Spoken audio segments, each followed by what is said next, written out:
خدا باپ کے زندہ و جلال کلام میں سے زندگی برا کلام، دانیل کی کتاب، اس کا دوسرا باب 1 سے 24 آیت مبارکہ تک۔ اور نبوکت نصر نے اپنی سلطنت کے دوسرے سال میں ایسے خواب دیکھے جن سے اس کا دل گھبرا گیا اور اس کی نیند جاتی رہی۔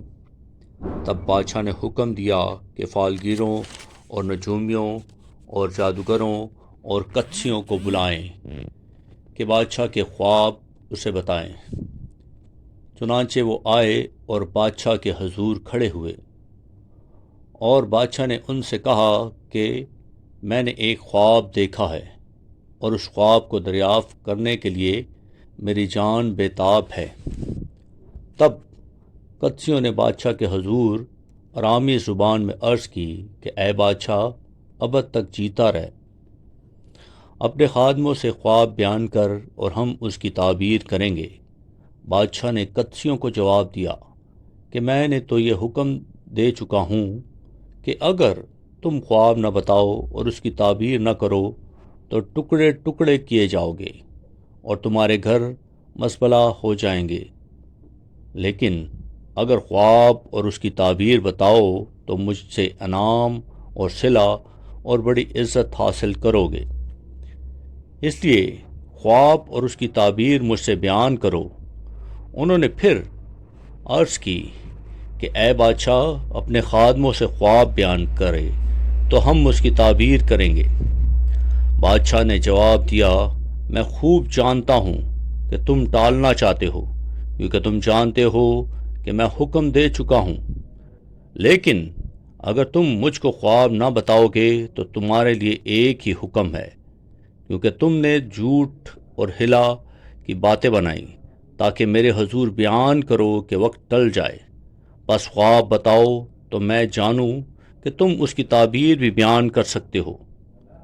قدسیوں نے بادشاہ سے عرض کی کہ روح زمین پر ایسا تو کوئی بھی نہیں جو بادشاہ کی بات بتا سکے، اور نہ کوئی بادشاہ یا امیر یا حاکم ایسا ہوا ہے جس نے کبھی ایسا سوال کسی فالگیر یا نجومی یا قدسی سے کیا ہو۔ اور جو بات بادشاہ طلب کرتا ہے نہایت مشکل ہے، اور دیوتاؤں کے سوا جن کی سکونت انسان کے ساتھ نہیں، بادشاہ کے حضور کوئی اس کو بیان نہیں کر سکتا۔ اس لیے بادشاہ غضبناک اور سخت قہر آلودہ ہوا، اور اس نے حکم کیا کہ بابل کے تمام حکیموں کو ہلاک کریں۔ سو یہ حکم جا بجا پہنچا کہ حکیم قتل کیے جائیں۔ تب دانیل اور اس کے رفیقوں کو بھی ڈھونڈنے لگے کہ ان کو قتل کریں۔ تب دانیل نے بادشاہ کے جلاداروں کے سردار اریوک کو، جو بابل کے حکیموں کو قتل کرنے کو نکلا تھا، خرد مندی اور عقل سے جواب دیا۔ اس نے بادشاہ کے جلاداروں کے سردار اریوک سے پوچھا کہ بادشاہ نے ایسا سخت حکم کیوں جاری کیا؟ تب اریوک نے دانیل سے اس کی حقیقت کہی، اور دانیل نے اندر جا کر بادشاہ سے عرض کی کہ مجھے مہلت ملے تو میں بادشاہ کے حضور تعبیر بیان کروں گا۔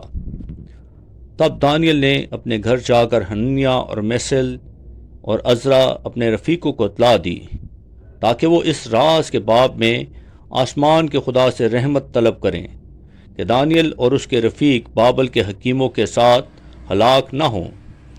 پھر رات کو خواب میں دانیل پر وہ راز کھل گیا، اور اس نے آسمان کے خدا کو مبارک کہا۔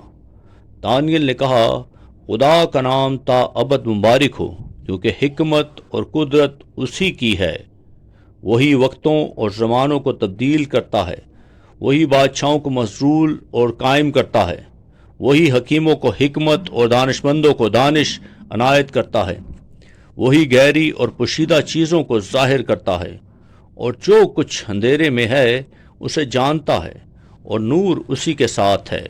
میں تیرا شکر کرتا ہوں اور تیری ستائش کرتا ہوں، اے میرے باپ دادا کے خدا، جس نے مجھے حکمت اور قدرت بخشی، اور جو کچھ ہم نے تجھ سے مانگا تو نے مجھ پر ظاہر کیا، کیونکہ تو نے بادشاہ کا معاملہ ہم پر ظاہر کیا ہے۔